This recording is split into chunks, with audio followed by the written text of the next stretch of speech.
Up next on today's beer review, we're going to be looking at a Diamond in the Rough. This is proudly brewed and canned by Sand City Brewing Company, and it is a double IPA coming in at 8.5% ABV. Let's go check it out.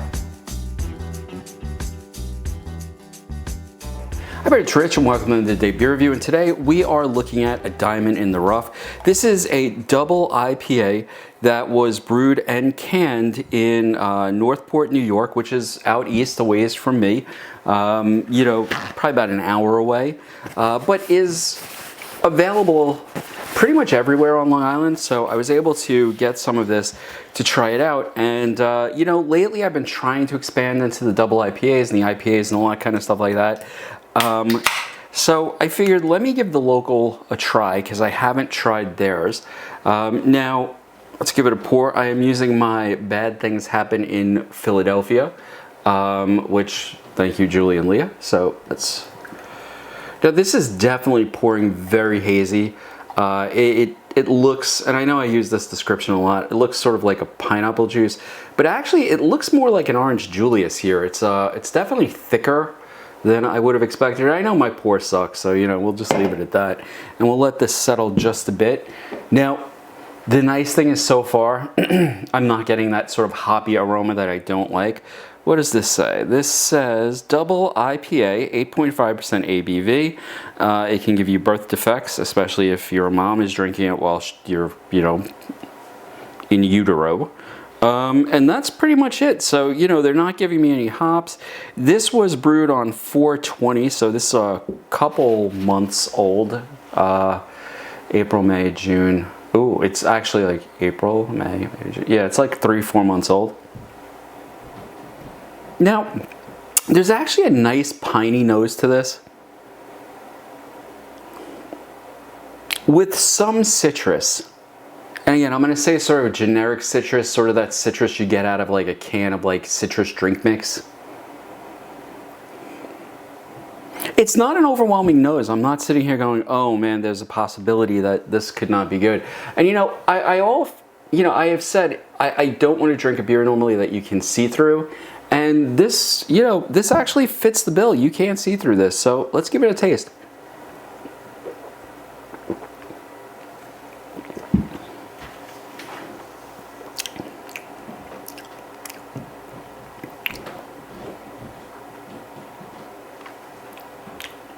That's different. It's definitely thick. It almost has the consistency due to the carbonation of like a milkshake, like an aerated milkshake, if you will. The flavor's a little more complex. There's, again, that pininess, but it's overwhelmingly citrus, leaning towards, I would say, more pineapple and orange mix than anything else.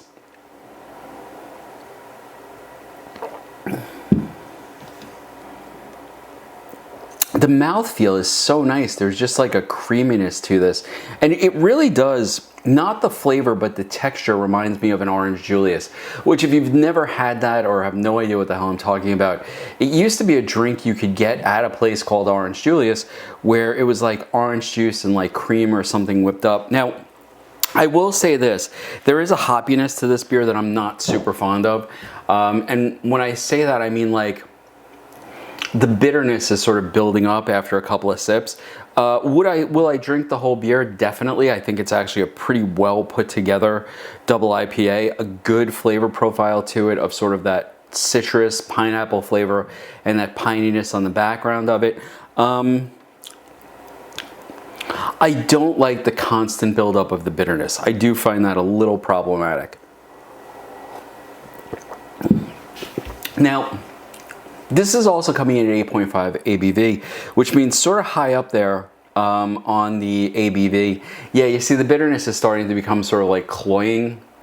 In a lot of ways, it's sort of like the overwhelming flavor, which to me, it's a little more bitter than I would expect from a double IPA. And Sand City puts out some really good beers. I've had their stuff before. In particular, I think their Blueberry Ale is one of the best summer beers you can find. The problem is finding it.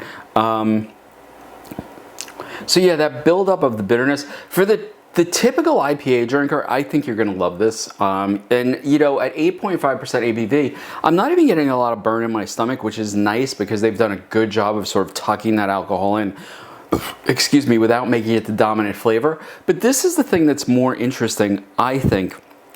That bitterness sort of sneaks up on you.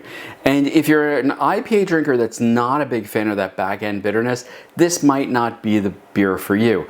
However, if you're looking for a good double IPA, that's forgive the pause here, folks. I'm not even gonna edit it that much because I don't know where exactly it ended because my battery ran out. Surprise. I have one bad battery. It keeps screwing things up for me. I have to just mark it or throw it away.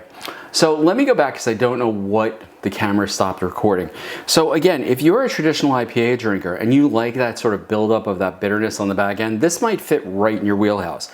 If you're somebody who's more like me, who likes the maltier side of it without that bitterness on the back end of, you know, some of the other double IPAs I've had on this channel, then this probably won't be for you. Now, that being said, this is a well-crafted double IPA. You know, it checks all the boxes. It really does. And the fact that it's tucking in at 8.5% ABV, where you're not really getting that alcohol burn, to me, that's the sign of a well-crafted beer. So while it might not fit perfectly into like my taste parameters, I think the majority of people who like double IPAs are going to really like this. That being said, would I buy it again for myself? I've got 3 more cans. I'll go through those over the course of the next couple days, see how they are, all of that, and I'll decide after that. As is, I would have no problem putting this out for people. I would not be embarrassed by it. I would feel like it's a good representation of this, you know, this sect of the beers. So, you know, again, I think it's pretty good. Does it fit into my flavor profile perfectly? It does not. Would I buy it again if I knew people coming over were into double IPAs? This was the perfect one for it. Anyway, folks, I hope you've enjoyed the review. If you have, hit that like button, subscribe, maybe share it with a friend. Throw a comment down below if there's a double IPA I should check out. And especially during the summer, I'm gonna be trying to do more of these alternate beers just to see, you know, how it goes. Anyway, folks, I'll see you next time. Cheers.